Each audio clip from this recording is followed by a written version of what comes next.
सुरू कर. सर्वांना नमस्कार.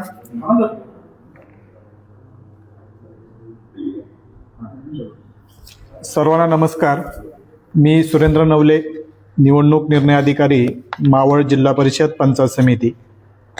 मान्य राज्य निवडणूक आयोगाने आज आचारसंहिता जाहीर केलेली आहे आणि राज्यातील 12 जिल्हा परिषद आणि 125 पंचायत समितीचा सार्वत्रिक निवडणुकीचा कार्यक्रम आज जाहीर केलेला आहे. मान्य राज्य निवडणूक आयोगाने दिलेल्या कार्यक्रमानुसार 16 जानेवारी रोजी मान्य जिल्हाधिकारी महोदय यांच्याकडून निवडणूक कार्यक्रमाची सूचना जी आहे ती प्रसिद्ध होणार आहे. नामनिर्देशन पत्र स्वीकारण्याचा जो कालावधी दिलेला आहे तो 16 जानेवारीपासून ते 21 जानेवारीपर्यंत कार्यालयीन वेळेमध्ये आहे. त्यानंतर 22 तारखेला सकाळी 11 वाजता छाननी होणार आहे. छाननी झाल्यानंतरच्या वेळेपासून तर 27 तारखेच्या 3 वाजेपर्यंत उमेदवारी मागे घेण्याचा कालावधी आहे. उमेदवारी मागे घेण्याचा कालावधी संपल्यानंतर लगेच 27 तारखेला चिन्ह वाटप होणार आहे 3:30 वाजता. नंतर 5 तारखेला मतदान आहे. मतदानाचा कालावधी जो आहे तो 7:30 वाजल्यापासून तर 5:30 वाजेपर्यंत असा आहे. आणि नंतर मध्ये 1 दिवसाचा गॅप देऊन 7 तारखेला सकाळी 10 वाजल्यापासून मतमोजणी होणार आहे. आपल्या मावळ तालुक्यामध्ये 5 जिल्हा परिषद, ज्याला आपण निवडणूक विभाग असं म्हणतो, त्यांची निवडणूक होणार आहे. त्या 5 जिल्हा परिषद निवडणूक विभागाची नावे आहेत: 29 टाकवे बुद्रुक, 30 इंदोरी, 31 खडकाळे, 32 कुसगाव बुद्रुक, 33 सोमाटणे. याच्यासोबत 10 पंचायत समितीचे निवडणूक होणार आहे. त्या 10 पंचायत समितीची नावे आहेत: 57 टाकवे बुद्रुक, 58 नाणे, 59 वराळे, 60 इंदोरी, 61 खडकाळे, 62 कार्ला, 63 कुसगाव बुद्रुक, 64 काले, 65 सोमाटणे आणि 66 चांदखेड. आपल्या ह्या 5 निवडणूक विभाग आणि 10 निर्वाचक गणामध्ये एकूण 243 मतदान केंद्र आहेत.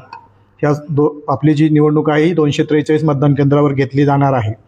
मान्य राज्य निवडणूक आयोगाने दिलेल्या सूचनेनुसार जी विधानसभेची 1 जुलैची यादी होती त्याच्यानुसार आपण मतदान केंद्रनिहाय यादी यापूर्वीच तयार केलेली आहे आणि प्रसिद्ध करण्यात आलेली आहे. मान्य निवडणूक आयोगाच्या सूचनेनुसार 1000 ते 1100 मतदारामागे एक मतदान केंद्र याप्रमाणे आम्ही त्याची रचना केलेली आहे. यावेळेचा एक बदल म्हणजे जे नॉमिनेशन पत्र आहे ते ऑफलाईन पद्धतीने स्वीकारण्याचं आयोगाने सूचना दिलेल्या आहेत. त्यानुसार आपण ऑफलाईन पद्धतीने हे जे नामनिर्देशन पत्र आहे ते आपण स्वीकारणार आहोत. आपल्याकडचा जो प्रचाराचा कालावधी आहे मतदान सुरू होण्याच्या 24 तास अगोदर त्या ठिकाणी संपतो. म्हणजे आपल्याकडे 5 तारखेला मतदान आहे, त्याच्यामुळे 4 तारखेला संध्याकाळी 10 वाजता प्रचाराचा जो कालावधी 3 तारखेला संध्याकाळी 10 वाजता 24 तास अगोदर म्हटलेला आहे. रात्री 10 नंतर आपल्याला प्रचार अलाउड नसतो, त्यामुळे आपल्याला 3 तारखेला संध्याकाळी रात्री 10 वाजता हा प्रचाराचा कालावधी संपणार आहे. आपल्याकडे पुणे जिल्ह्यामध्ये 73 जिल्हा परिषद गट आहेत, त्याच्यामुळे त्याच्यानुसार आपल्याकडे खर्चाची मर्यादासुद्धा ठरलेली आहे. आपल्या जिल्ह्यासाठी निवडणूक गटासाठी 9 लाखाची खर्चाची मर्यादा आहे आणि पंचायत समिती निर्वाचक गणासाठी 6 लाखाची खर्चाची मर्यादा आहे. इतर जे इच्छुक उमेदवार आहे, जे इच्छुक पक्ष आहेत, त्यांच्या बाबतीमध्ये पुन्हा एकदा नामनिर्देशन पत्र घेत असताना जी काळजी घेणं अपेक्षित आहे त्याच्या बाबतीमध्ये आम्ही डिटेल त्यांची सुद्धा एक मीटिंग घेणार आहोत.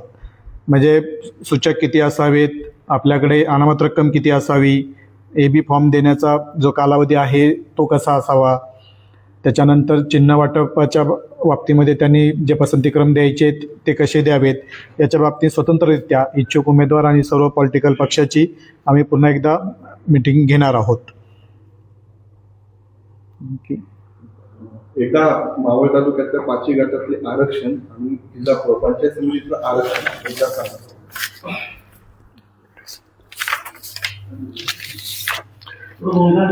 आपल्याकडे निवडणूक विभाग जे आहेत, ज्याला आपण जिल्हा परिषद म्हणतो, त्याच्यासाठी 29 टाकवे बुद्रुक याच्यासाठी अनुसूचित जमातीचं आरक्षण आहे. 30 इंदोरीसाठी सर्वसाधारण महिला आहे. 31 खडकाळे सर्वसाधारण महिला आहे. त्यानंतर 32 कुसगाव बुद्रुक सर्वसाधारण आहे आणि 33 सोमाटणे ही सर्वसाधारण महिला आहे. त्याचप्रमाणे जे आपल्या पंचायत समिती आहेत त्याचं आरक्षण 57 टाकळी बुद्रुक सर्वसाधारण स्त्री आहे, 58 नाणे अनुसूचित जमाती स्त्री आहे, त्यानंतर 59 वराळे सर्वसाधारण, 60 इंदोरी सर्वसाधारण, 61 खडकाळे अनुसूचित जाती, 62 कार्ला सर्वसाधारण स्त्री, 63 कुसगाव बुद्रुक सर्वसाधारण, 64 काले सर्वसाधारण स्त्री, 65 सोमाटणे नागरिकांचा मागास प्रवर्ग आणि 66 चांदखेड नागरिकांचा मागास प्रवर्ग स्त्री, अशा पद्धतीने आपल्या तालुक्यासाठीचं आरक्षण आहे. आता स्वीकारण्याची व्यवस्था कुठे आणि मतमोजणी कुठं होणार? मतमोजणीचं ठिकाण आम्ही आणखी डिसाईड करतोय, पण नॉमिनेशन पत्र जे आहे ह्याच ठिकाणी तहसीलदार ऑफिसला तहसीलदारांच्या जे दालन आहे त्याच्यामध्ये आमच्याकडून नॉमिनेशन पत्र स्वीकारले जातील. आता जी आचारसंहिता जी लागू झाली म्हणजे आजपासून लागू झाली आचारसंहिता मान्य राज्य निवडणूक आयोगाने ज्यावेळेस प्रेस कॉन्फरन्स घेतात त्या क्षणापासून आचारसंहिता लागू झालेली आहे आणि सदरची आचारसंहिता हा निकाल लागेपर्यंत चालू राहत असते. आदर्श आचारसंहिता काही नियमावली जे भारत निवडणूक आयोगाच्या सूचना आहेत त्या अनुषंगाने मान्य राज्य निवडणूक आयोगाने ज्या काही सूचना निर्गमित केलेल्या आहेत त्या सर्व सूचना जशाच्या तशा त्या ठिकाणी लागू होतील. नवीन त्याच्यामध्ये काही नाही आहे, परंतु ज्या भारत निवडणूक आयोगाच्या सूचना आहेत त्या जशाच्या तशा अंमलबजावणी करणं या सर्व स्थानिक स्वराज्य संस्थेच्या निवडणुकामध्ये महत्त्वाचं आहे. याच्या व्यतिरिक्त जरी आचारसंहिता ही जिल्हा परिषद पंचायत समितीच्या कार्यक्षेत्रामध्ये असेल तरीसुद्धा शेजारचा भाग ज्या ठिकाणी निवडणूक नाही, उदाहरणार्थ आपल्याकडे 3 नगरपालिका आहेत, त्या नगरपालिकेमध्ये सुद्धा इतर जे जिल्हा परिषद कार्यक्षेत्रातले जे काही मतदार आहेत त्यांच्यावर प्रभाव पडू नये अशा पद्धतीचे कोणते कार्यक्रम घेता येणार नाहीत. आणखी काय असलं तर सांगा.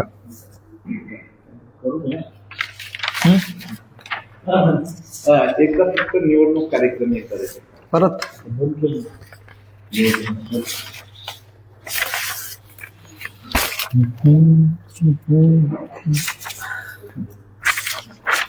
निवडणूक कार्यक्रम सर्व नागरिकांसाठी पुन्हा एकदा मी जाहीर करतो.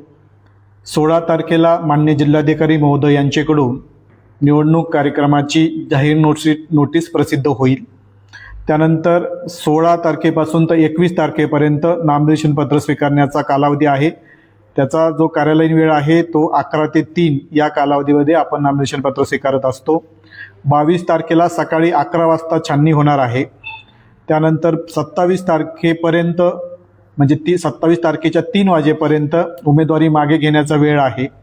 त्यानंतर 27 तारखेला आपली उमेदवारी मागे घेण्याचा वेळ संपल्यानंतर 3:30 वाजता चिन्ह वाटप होईल.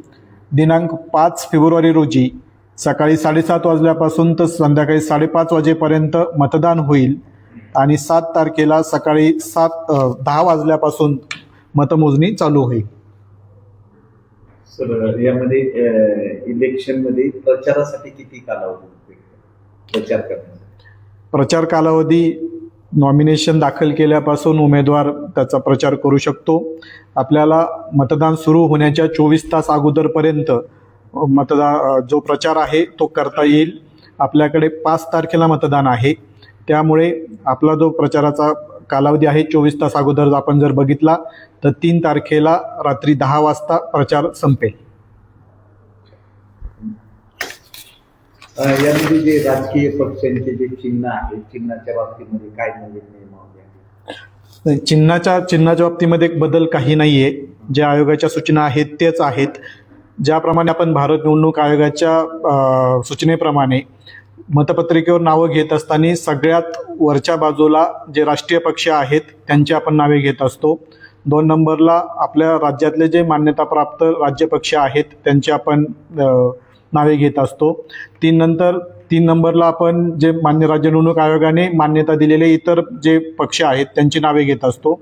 त्या पद्धतीचा जो सिक्वेन्स आहे तो जिल्हा परिषद पंचायत समितीच्या निवडणुकीसाठी सुद्धा शासनाने त्याच्यामध्ये सुधारणा केलेल्या आहेत. त्याच्यामुळे त्या पद्धतीचा क्रम ह्यावेळेस मतपत्रिकेवर लागेल.